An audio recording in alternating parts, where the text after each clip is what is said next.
O IML aponta que um soco, causou a morte do advogado palmeirense Celso Vanzo em Rio Preto. A Larissa Lima tem as informações, e vai atualizar para a gente esse caso que a gente vem acompanhando desde o início, e a cada desdobramento a gente traz aqui ao vivo as informações. Boa tarde, Larissa. Oi, Leamas, ótima tarde a você e a todos que nos acompanham. O laudo do IML foi então divulgado. Fabiano, o Instituto Médico Legal, conseguiu divulgar o laudo da morte do advogado Celso Vanzo, de 58 anos, que morreu na madrugada do domingo do dia 13 de fevereiro, durante uma confusão com o síndico, que é o identificado como Emerson Fiamengue, de 44 anos. Fabiano, segundo essas informações divulgadas pelo laudo, o laudo indica, portanto, que o soco dado pelo síndico foi, então, que teria provocado a morte dos advogados Celso Vanzo, de 58 anos. A agressão aconteceu em frente a um condomínio na Avenida Juscelino Kubitschek, na tarde do dia 12 de fevereiro, O Celso chegou a ser socorrido rapidamente, foi encaminhado para o hospital de base daqui de São José do Rio Preto, mas acabou morrendo na madrugada do domingo.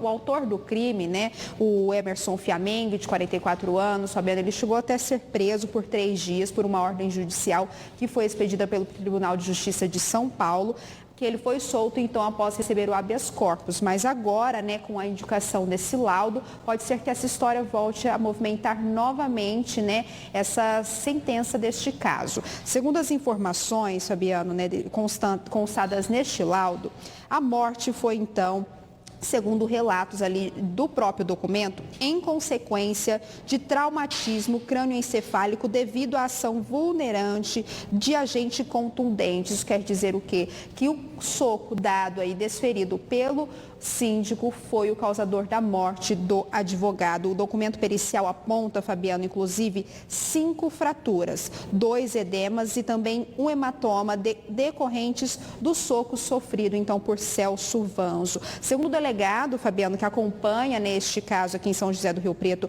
o João Lafayette, do 1º Distrito Policial da cidade, ele confirmou, portanto, que o soco afetou completamente o lado esquerdo, todo o lado esquerdo do rosto da vítima. Segundo ele, foi por conta deste soco que foram constatadas essas séries de fraturas. Segundo o advogado, segundo o delegado, foi praticamente como se esse soco tivesse moído o lado esquerdo do rosto da vítima. Portanto, a hipótese de que a queda teria sido a causa da morte, Fabiano, foi completamente descartada pelas equipes policiais, porque, segundo relatos do delegado, houve também algumas lesões na parte de trás, só que as lesões principais que levaram à morte do advogado Celso Vanzo teria sido o soco. Pois é, eu já vi pessoa morrer, já vi no sentido de ter a informação, de ler a notícia ou ver em algum jornal. A pessoa morrer por conta de uma agressão, mas com a queda, a pessoa leva um soco, fica desacordada e bate a cabeça no solo. Já aconteceu, teve até um comediante que morreu no Nordeste há um bom tempo por conta de uma briga, no meio da rua, caiu, bateu a cabeça e morreu. Nesse caso, não. Nesse caso, na verdade, o que causou ali os ferimentos que levaram à morte da vítima foi o soco, para você ver a potência e a força dessa agressão contra esse advogado palmeirense. O caso aconteceu no dia da final do Mundial de Clubes. Eles já tinham desentendimentos, como nós já falamos aqui no Brasil Gente. E em mais um desses desentendimentos, o desfecho foi trágico. O desfecho terminou aí na morte do Celso, do advogado Celso. E o acusado, que é esse que a gente vê de azul ali, de camiseta polo azul, que participou da reconstituição, parece que está solto, Conseguiu um habeas corpus, responde o processo em liberdade. A polícia concluiu ali as investigações e agora resta saber como é que a justiça vai conduzir daqui para frente, viu, Larissa?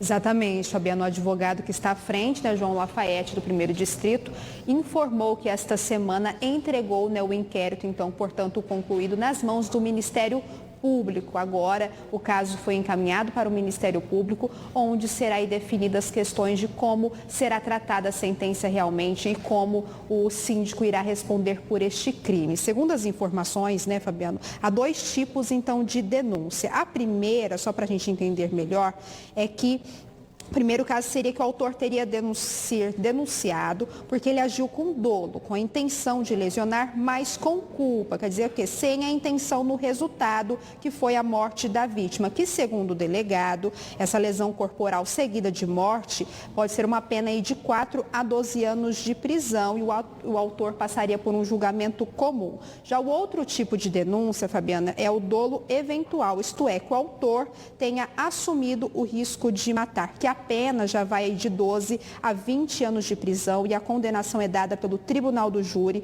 onde, né, Emerson alega, segundo as informações policiais, que agiu em legítima defesa porque estaria acuado. Só que é uma versão que o advogado da família da vítima ainda contesta, né? Segundo eles, ele teria provocado aí toda esta situação. Os advogados irão pedir, portanto, Fabiano, só para a gente finalizar, a revogação desse habeas corpus que foi concedido pelo Tribunal de Justiça de São Paulo.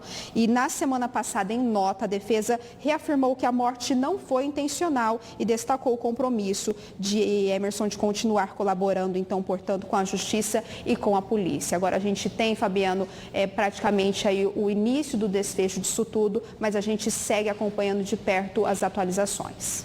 Pois é, então são duas possibilidades, né, inicialmente, de indiciamento com relação ao crime, né? O acusado pode responder aí por duas situações, né? Uma mais leve, né, com pena inicial ali de 4 anos, e uma outra mais pesada, né, que aí geraria uma possível condenação e mais anos de cadeia. A verdade é que provavelmente o acusado vai ser aí condenado, né, por um crime ou por outro, né? É por isso que as pessoas precisam ter discernimento na hora, né, que o sangue ferve.